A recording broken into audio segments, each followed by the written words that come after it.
Airport employees of Reddit, what is the strangest, funniest, scariest thing that happened at your airport? Not scary, but I worked at a little bookstore in Orlando International, MCO, about a decade ago. We sold only books and book related items, placekeepers, reading glasses, booklights, etc. because there was an actual newsstand a little ways across the terminal that we didn't bother competing with. One day a very tall, angular and frankly intimidating bald man came rushing up to the counter and straight up yelled into my bewildered face, "Where the heck are your newspapers?" I stuttered out my canned apology and pointed across the way to the other shop. He growled and hauled butt in that direction without a word. Another customer who'd heard a shout approached me exclaiming, "Don't you know who that was?" I did not. It was a fellow called James Carville, a well-known political commentator and media personality. I once had a coffee with a fully costumed and very convincing Abraham Lincoln at the Starbucks next to our shop. I also had a pleasant, if somewhat morbid in light of her profession, run-in with Dr. G. Jan Garavaglia. The worst near miss though. My best friend worked in the same store and was working a shift while I had my day off. I came back the next day to an amazing gift from her. James Earl Jones had graced our little shop and signed a few of the Star Wars pop-up books we had in stock. My best friend hadn't recognized him at all, and wasn't even familiar with his career, until our manager approached him.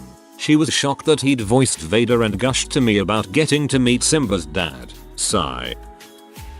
Worked at the airport in Melbourne, Florida. A family arrived from Spain for vacation. Apparently their travel agent screwed up the flight reservations. They were supposed to go to Melbourne, Australia. I later heard they made the most of it and ended up going to Disney, I think.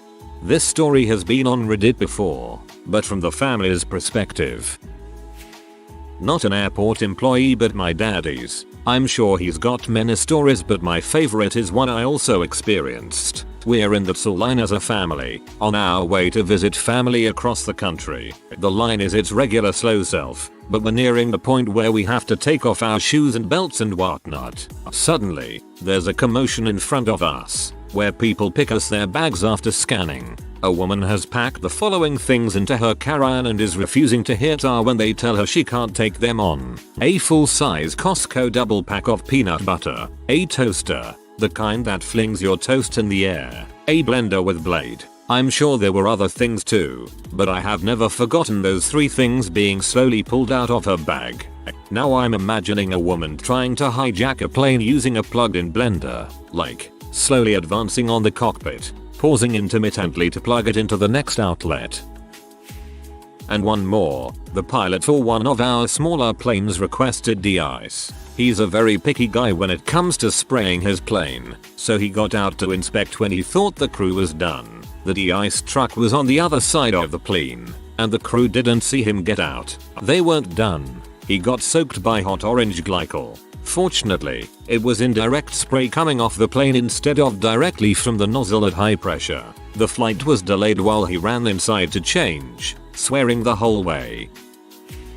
My mom worked as a TSA agent for years. Most days were pretty calm and people are usually polite and understanding. The worst treatment she gets on a day-to-day occurrence are the occasional scoff and snobby attitude. One day though people were in a really bad mood and she couldn't figure out why until this old lady came through. "Excuse me ma'am, but I think someone's dog might have relieved itself nearby." My mom said it would be taken care of soon enough and checked the lady's bag. Service animals are everywhere and some of the emotional support ones can be less trained than their handicap counterparts. It isn't till like a few minutes later that the smell finally hits her. It wasn't dog poop. Apparently this happens every so often.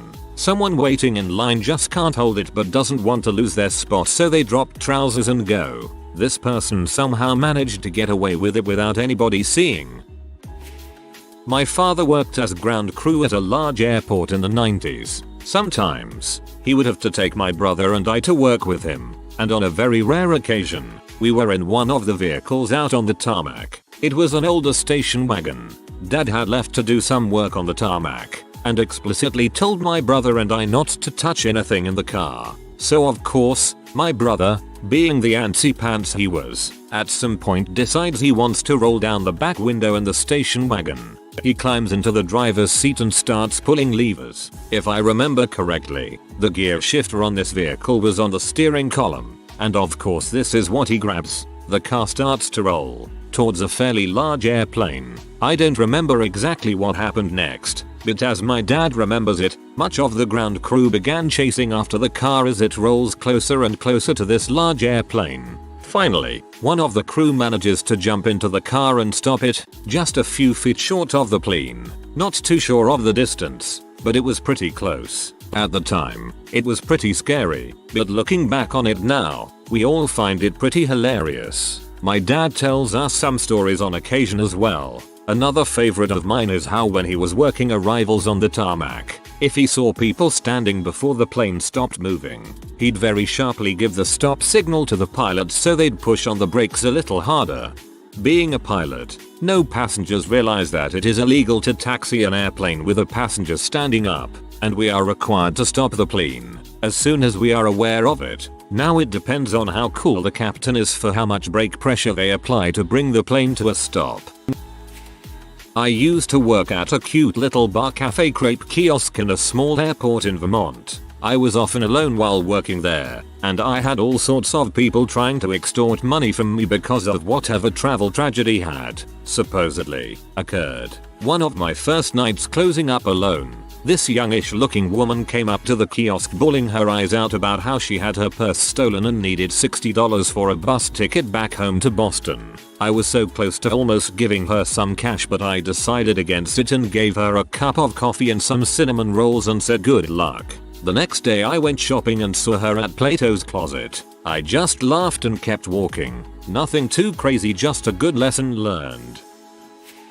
I've got a buddy who has done a bunch of security work, meaning he tested security of government entities. Back in the 80s he did a lot of testing of airport security. They managed to sneak guns, ammo, knives, and explosives past security and onto a plane dozens of times at dozens of airports. Airport security fail rate was 100% for his team. The sad thing was, they actually provided the airport with intelligence ahead of time that there was a high risk of a hijacking of an airplane on the day they did the test. Not a hey, some security guys are going to come through today so let's bring our A game. But actually hey, the FBI SARS is called and they have reason to believe terrorists are planning an attack on our airport for Tuesday. Even with that advanced knowledge, 100% fail rate at multiple airports. Security theater is no joke. To me, that is the scariest thing that can happen at an airport, and it's happening right now every day. I work at an airport in baggage handling and doing this from a throwaway. I've seen some crazy bird strikes at airports, but one sticks out that was pretty bad. It was a 737 on final and flies through a flock of geese and they get sucked into the engines. One engine basically explodes while the other continues to operate but at reduced power. It managed to land and upon inspection the good engine should have failed as well. All the blades were chipped, some broken in half and a couple were missing. It was a miracle that plane landed. If it had been taking off, it's very possible there would have been a loss of life because there was no Hudson River nearby, just a lot of hard ground and trees. I talked to some of the ops guys and they hate geese and deer because of strikes they've seen. Few weeks ago I was walking out at the end of my shift, passing through baggage claim. It's about 10:30 p.m. There are about 100 people in the area I was in. I hear someone yell he's got my gun. Everyone froze for 2 seconds. Finally, someone started to run and we all followed suit. Being amidst a large crowd of people scrambling away from a potential shooter is the most terrifying thing I've been a part of. The reported details of what happened are murky. The official story was that a cop was arresting a guy. Guy reaches for cop's gun. Guy never successfully secures cop's gun. No danger. If that's the case, why was he yelling he's got my gun repeatedly? Seems reasonable to say in a stressful situation if his hand is on the gun trying to get it out. I don't work for an airport, but I was visiting Vegas and I took my laptop with me. The guy does the drug swab thing across the keyboard and yells out we've got a positive. I was horrified but all the employees just started laughing. Then he handed it back and said their job is boring so sometimes they'll frick with people.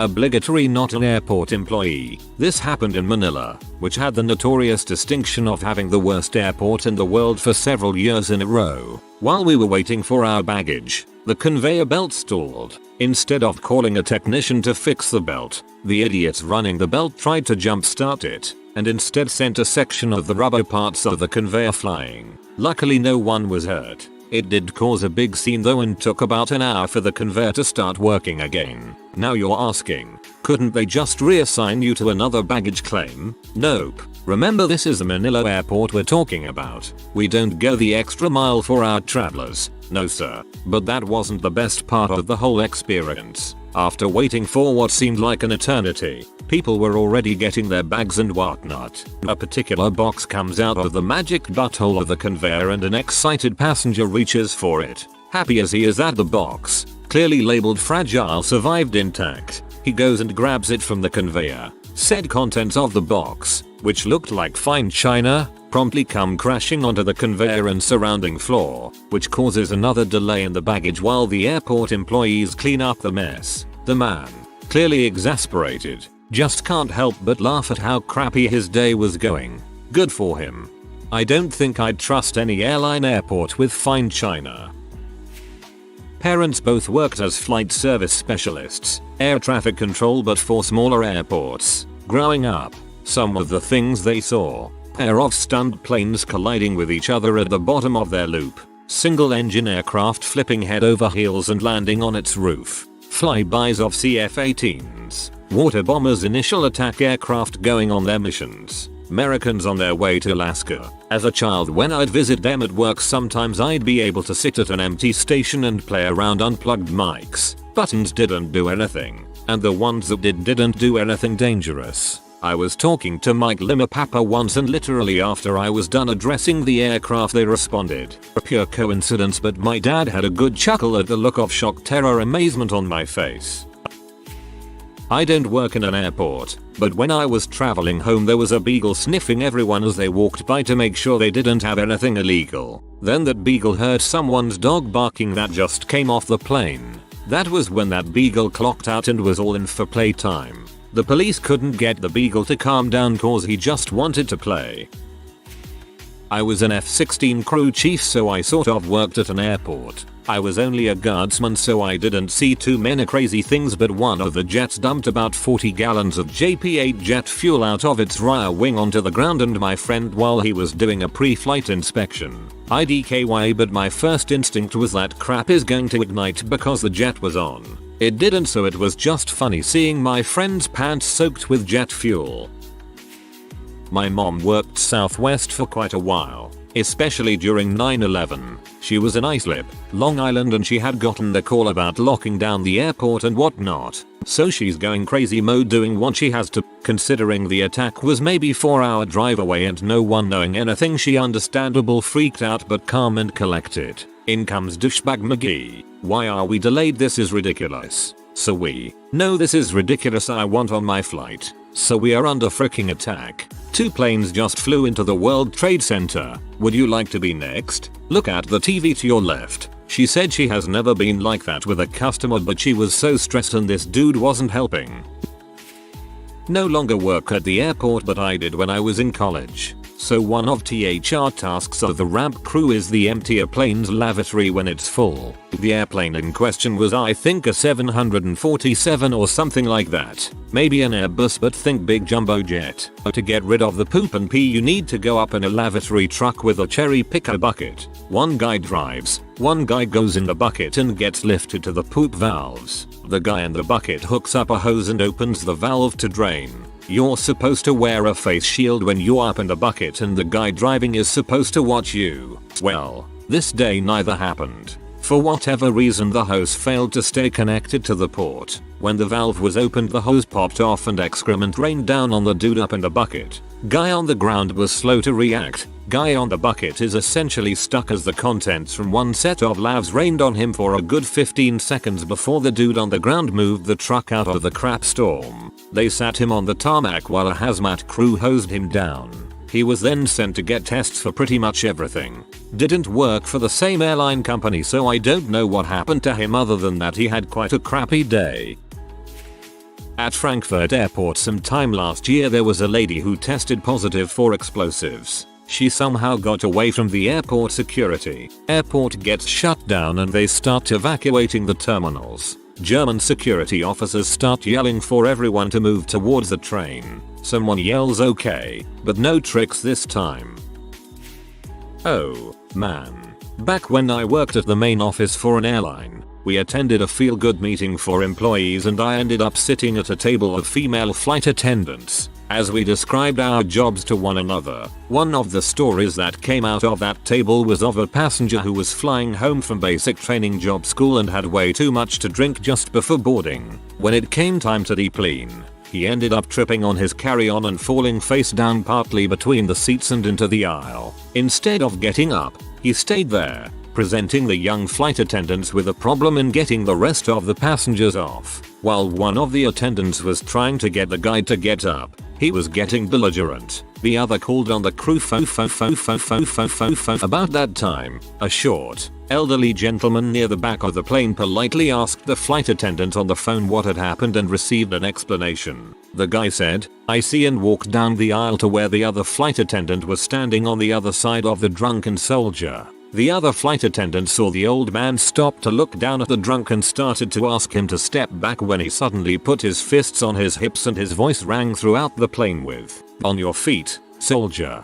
To the attendants, the drunk practically flew off the floor and almost brained himself on the overhead luggage rack, snapping to attention. Then the old guy leaned up into the drunk's ear and spoke quietly to him. The flight attendant telling the story said, "I don't know what the old man said to him, but the young guy looked scared when done. The old man told the drunk to pick up his gear and literally marched him off the plane into the hands of the police waiting on the loading ramp." They found out later the short, elderly gentleman was a retired Marine Corps senior drill instructor. God bless the Marines. Don't have any personal stories, but my uncle has a big one. He has always worked with helicopters, and currently works as a heli pilot examiner, which is pretty specialized work as you can imagine. He also helps with the calibration testing of simulators. Ironically, this means he spends most of his working weeks sitting on planes, traveling to simulators around the world. One of these flights, something bothered him about the way the plane was flown. Can't remember what, maybe an excessively rough landing? Anyhow, the flight had a stopover, and he decided to get off early. He read on the paper the next day that a plane had crashed on the same route. He dug around, and sure enough it was his plane. There were no survivors. So this happened at an airport my buddy used to fly out of. There are two pretty big flight schools there, so there are a whole bunch of small one-engine planes and small training helicopters out on the ramp all the time. One day one of the helicopter instructors at one of the schools is taking his girlfriend on her first helicopter ride. The instructor turns on the helicopter and is going through all his pre-flight checks, and a dude dressed in a black hoodie, it's like 85 degrees out, and sunglasses hops the fence and walks up to the helicopter. He then pulls a gun on the instructor and his girlfriend and tells them to get out. They do, but on his way out the instructor slyly cuts off the fuel, shutting off the engine on his way out without the gunman noticing. So the gunman hops in right when the engine is stopping and attempts to restart the helicopter. Luckily there are 3 other instructors inside the school that have their concealed carry permits and happen to be packing that day. After the helicopter instructor and his girlfriend come in yelling about what just happened, these guys run out and surround the helicopter that this guy somehow figured out how to restart. I can't remember exactly what my friend said happened next, but the cops came. The guy got scared and couldn't take off, ends up running across the street, and gets shot behind a hotel by the police. Nobody knows what his intentions were. His family and friends couldn't help with supplying a motive, and he'd never been in a helicopter a day in his life, so how he was able to start one and how he planned to fly it remains to be answered. Oh man, I'm late to this post, but I've got a good one, so I'm writing it out anyway. For a summer during college I had a job as a ramp agent aka baggage handler at a regional airport. As a temp employee the pay was crap, but overall I really enjoyed the job. I usually worked the afternoon night shift, which was pretty relaxed after the first couple of hours. We would get flights arriving until about midnight, although O'Hare would regularly send us significantly delayed flights, so sometimes we'd be there until 2 or 3 in the morning. One night it was rounding on 2 AM and pretty much the entire airport had gone home except for me and the other agent, Sam. We were stuck waiting for the last O'Hare plane to show up. It was about 15 minutes out, so we head outside to get ready. As we make our way to the scheduled gate, we walk around a sky bridge and there's a guy on the tarmac with a rifle about a gate and a half away from us. He seemed to see us and didn't really react to our presence, but he was walking in our direction. As an airport employee, even just a lowly temp worker, you're reminded pretty thoroughly to always keep an eye out for people not wearing badges in restricted areas. This is what I'm focusing on as Sam mutters, "Oh, crap," and beelines for cover. I just stand there like a dumbass thinking, I didn't expect this to be how I die. Meanwhile, rifle guy is pretty much right next to us now and he finally realizes that he's got us crapping ourselves. So he gets his badge out of his pocket. Apparently on some nights after the airport shuts down there are employees who go out on the tarmac with their rifles to get rid of the pigeons. They really ought to warn everybody else about that. I was in the San Juan PR airport in the American Airlines terminal on the morning of the 10th anniversary of 9/11. At 8 AM everything came to a halt and there was a call for a minute of silence. All American Airlines employees just stopped, hung their heads and slowly everyone else stopped talking. It was pretty much quiet other than traffic and some industrial hum. It went from controlled chaos to stillness and back. I'll never forget how eerily quiet the skies were after 9/11. It was freaky. You never really realize how much noise pollution is caused by aircraft, even if you can't hear them. I know that sounds weird, but it was a quiet that I've not experienced since. Didn't happen while I was there, but while I was interning at airport operations in an FL airport, one of the senior ops agents told me a pretty good story. Apparently when Air Force One is active at the airport, there can be no other aircraft movement at all. So George W. Bush was doing some campaigning or something of the like, and also at the airport was the governor's plane, who was Jeb Bush. They both arrived back at the airport to depart and Jeb Bush was in his plane, and so was President Bush. With President Bush in the plane, all movement on the airport stopped, which included the governor's plane. Apparently the president's plane was slowly preparing for departure, and Jeb Bush's aircraft asked for a clearance to take off. They were denied, because Air Force One was active on the airport. A few moments pass, and the air traffic controller goes, Jeb's plan we've been ordered to let you take off, and then Jeb Bush got to leave. Air Force One left shortly after. Someone called their brother to demand they be allowed to take off. I used to work at a bookstore in the airport. Someone once left a suitcase with $5,000 in it. I didn't get anything for turning it. I just started working for a regional carrier when I was tasked to clean the lavatories. I was driving my little buggy around when I got jet blasted by a CRJ 900 trying to pull into its gate. About 10,000 napkins went flying into the runways causing planes to divert left and right. Somehow, I didn't lose my job.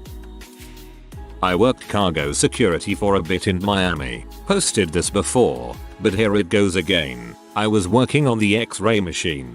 You usually can't tell what the frick was coming through the machines, but this one time, I called my supervisor over laughing my butt off. He makes it over and starts laughing even harder. Eventually, most of the other guards, maintenance staff, and loaders are at the machine laughing as well. The shipment was over 1 ton of giant rubber dongs and butt plugs that looked like they were intended for elephants going to Venezuela, and I mean freaking huge dongs.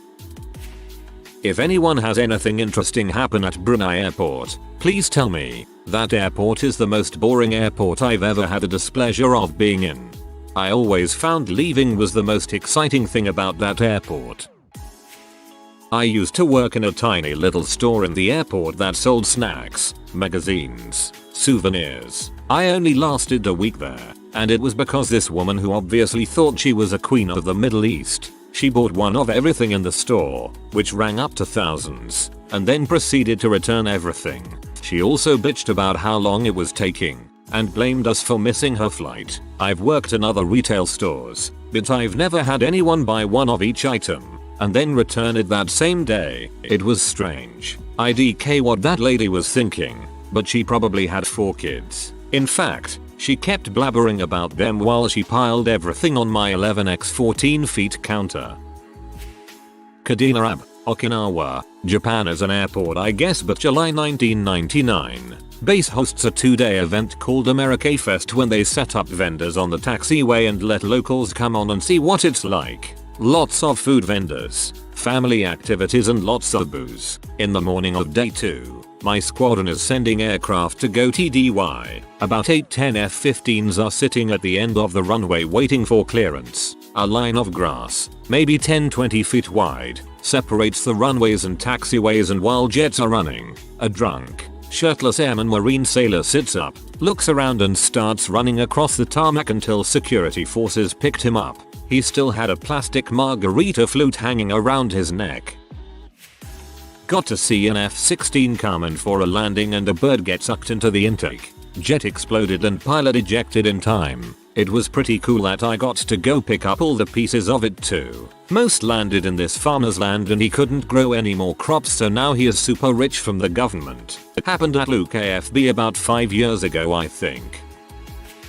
I was a project manager for a renovation project at my city's airport. We were building new ticketing kiosks offices for the airlines, so eventually we had to move all the stuff from the old offices to the new ones. As some of the guys are moving stuff, a grenade roll onto the floor. I get a call and meet up with the superintendent to figure out what to do. Most likely the entire airport is about to get shut down for a bomb sweep. The superintendent, an ex-marine, approaches the grenade to get a look at it, picks it up and says it's a fake. It was a prop used to test SARS searches. We were seconds away from having to ruin a ton of people's days if it weren't for the bit of luck that the superintendent had knowledge of explosives.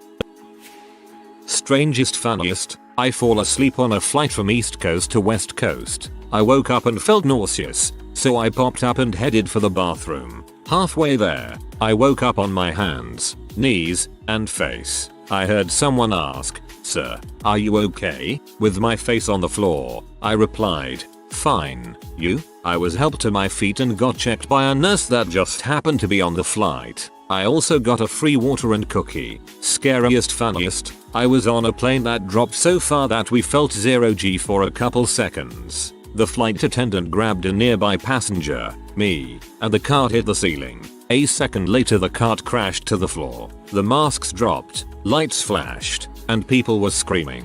For some reason, I felt the need to put my hands over my head, like on a roller coaster, and said, "Ho." The lady next to me literally hit me and she didn't find the moment as funny as I did. Probably the lightning striking the ground next to an airplane we were loading, or the engine fire I had when pushing a plane off the gate. Was able to take some pictures, so that was cool. So many stories. Guy dropping his mom at airport for flight sees the elderly, soon to retire. Police officer making his rounds. Panics and jumps off the second floor of the drop-off in an attempt to escape. Breaks both legs doing so. Officer looks over the rail, walks down the ramp and over to the fellow and asks what was he thinking. Guy has warrants and didn't want to go to jail. Old cop replied, "I have no idea who you are and now I have to do paperwork over your dumb ass." Hunter with non-frozen deer head and carry-on bag. Tsar wasn't going to screen it as the bag was leaking blood. Hunter ended up leaving it behind and the airline had to pay a hazmat company to take it for destruction. Checking a bag, gloves started melting. Luckily it was just bug spray. Funny. Guy came to checkpoint with cat in carrier. Wants Tsar to just x-ray the whole carrier. Cat included. Tsar refuses. Not safe for cat. Pax eventually agrees to take cat out. He puts these elbow-length gloves on and pulls this really pee-off cat out of the carrier. Has the cat held out at arm's length. On hand on scruff of neck. One hand on the back legs. Gets through a screening process. Has Tsar stand crate on end so he can just lower devil cat into carrier. He lets go of the back legs and it promptly twists its back and hooks his arm past the gauntlet and rips his arm open. Pax drops cat and it bolts for freedom into the bar area. Bar patrons scatter as it bounces off the windows. Police are pulling guns out as they chase after it. Pax is yelling, "Don't kill it. The sedative should kick in soon." Sure enough, the sedative finally kicks in and it passes out in the bar. Ems responds, wrap up Pax's arm and recommend tetanus shots and stitches at hospital. Pax declines as he has a flight to catch. Pax had told airline he had a housecat. He really had some half-breed Egyptian wildcat. Airline declined to allow the clearly dangerous animal on the plane. Airline told passenger she could not fly with a snake. Passenger enters checkpoint with empty carry container. Claims it was for crickets. Crickets are food for other things. Where's the critter that was in the cage? Pax states she released it into one of the planters and will retrieve it when she returns. Officer talking to her notices that her tight shirt now shows a moving third nipple. Passenger forced to give snake and cage to non-flying family. Oh, I have so many, but this is my favorite. A girl tried to take her full-grown Great Dane as an emotional support animal. Well, it's our policy that any animal, including service animals, can only be on board if they fit within the passenger's designated leg space. If it encroaches on another passenger's already limited personal space, it's not allowed to go. She threw a huge fit and stormed off, even though we were trying to rebook her on a flight with more open seats. If the seat next to her was open, the dog could use that space. As she was walking away, her dog took a huge crap on the airport floor, and he was walking, crapping all over the place. An airport police officer saw this happen and approached her. He asked her nicely to clean it up. She looked him dead in the eyes and said, "Heck no," then stormed off. The airport is a crazy place. I have a story like this for almost every day I've worked. Twice I had mothers try to x-ray their babies. They were too lazy to take them out of the car seat. Both times I was alerted by passengers screaming, swearing at mom. I educated them with yelling and thanked the crowd. X-rayed a dog. The owner didn't want to pay, so they stuffed it in a regular duffel. Cops had a talk with him. Animal cruelty. About 4 years ago I headed down to our crew room below the terminal to check in before a flight. It was early, 6 AM or so. Upon approaching the door I could hear the cackling of a couple other crew members. Once I entered I found a group of professional airmen just finishing a good laugh from a video another showed on his phone. I was told I needed to see what the video was about first person. He sent me to the men's room. This was a common restroom with the latest and greatest of 1960 technology. Anyone that had access to the ramp area or operations center could use this bathroom. Crew members, ramp agents, gate agents and so on. On the back wall of the first stall there was a metal panel that hid plumbing behind it. Apparently it was in need of routine maintenance. So our plumber has recently opened it. To his amazement is what brought my co-workers to their knees with laughter. Inside was a decade's worth of stolen female undergarments. All the pastel colors of the rainbow, masses of lace and silk, packed full of panties. Someone had been stealing passengers' panties from their bags and taking them to their lair to have their way with them. Stockpiling them for a rainy day or possibly burying them like a dog would. Either way it was quite a sight to see. Unforgivable. I am still freaking mad some butthole stole my favorite pair of panties 17 years ago. Haven't found them in that perfect color and cut ever since. If you are new to the channel, you can subscribe. I publish new videos every day. Until then, check another video.